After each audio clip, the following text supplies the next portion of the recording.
Materi kelima yaitu tentang konsep ESCM. Yang pertama, konsep e-supply chain. Yang kedua, definisi e-supply chain.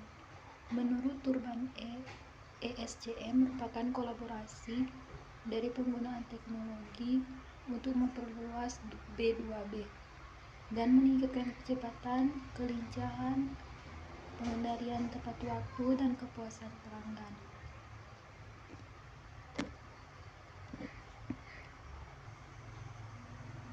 Selanjutnya, 5 komponen konsep ESCM. Yang pertama, supply chain replacement. Proses yang berkaitan dengan bagaimana para pemasok saling bekerja sama untuk bahan-bahan yang dibutuhkan oleh perusahaan sedemikian rupa sehingga memenuhi target kebutuhan. Yang kedua adalah planning kolaboratif. Proses yang memfokuskan diri pada aktivitas perencanaan yang berkaitan dengan operasi, produksi, inventor, dan distribusi, sehingga keseluruhan perusahaan yang bekerja sama mengetahui objektivitas masing-masing. Selanjutnya adalah collaborative product development.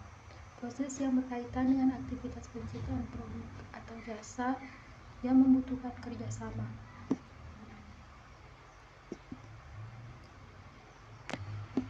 Selanjutnya, prinsip dasar. Yang pertama, melihat bahwa hakikat informasi harus merupakan pengganti atau substitusi dari keberadaan inventory. Kedua, unsur biaya, kecepatan, kualitas, persaingan yang sesungguhnya terletak pada kecepatan dan ketepatan informasinya. Yang kedua, manajemen harus menganggap bahwa relasi antar mitra bisnis merupakan aset perusahaan yang harus dibina sungguh-sungguh keberadaannya. Dua, aliran entitas ESCM, aliran produksi secara fisik, dan aliran uang sebagai bukti pembayaran. Selanjutnya, aliran informasi yang berkaitan dengan aktivitas jual beli.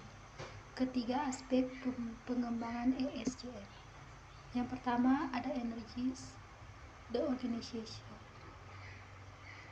Agar perusahaan dapat siap untuk ESCM, perlu 2 inisiatif. Yang kedua, enterprise vision. Visi perusahaan mendefinisikan perilaku dari kemampuan pesaing yang dimiliki dalam infrastruktur yang sekarang dan di jaring supply chain. Selanjutnya ada supply chain value as. Tahapan ini bertujuan untuk mengidentifikasi proses bisnis di dalam perusahaan. Yang selanjutnya opportunity identification. Tahap ini memungkinkan perusahaan dalam menemukan jenis implementasi ESCM seperti yang mereka inginkan. Dan yang terakhir itu adalah strategi execution.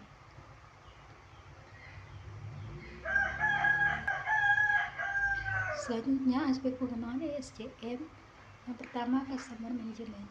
Tugas pertama mengelola hubungan dengan customer dan calon di dalam e-bisnis.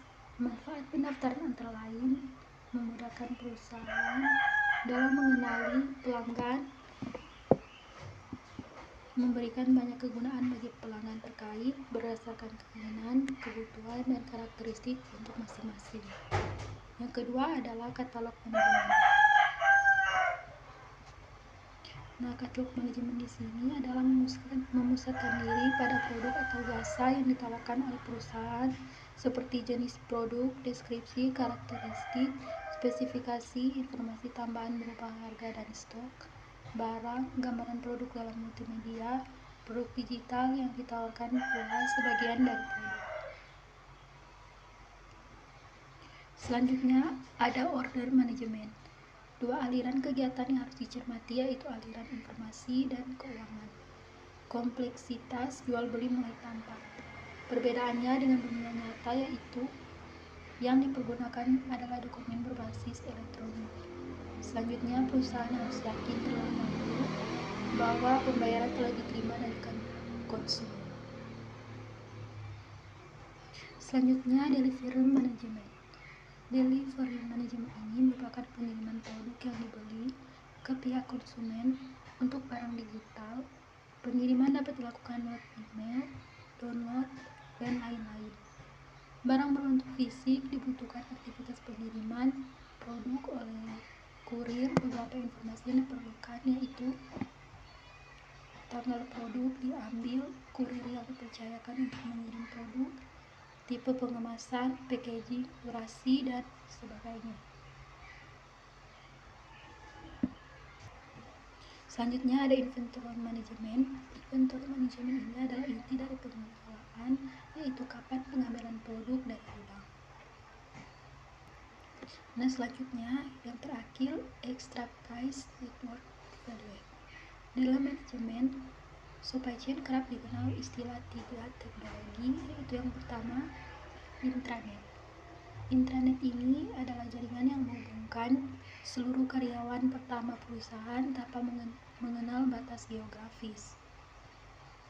Yang kedua, internet. Bagi sebuah perusahaan, internet kerap kali digunakan sebagai media untuk menghubungkan dengan para pelanggan yang tersebar di berbagai lapisan masyarakat.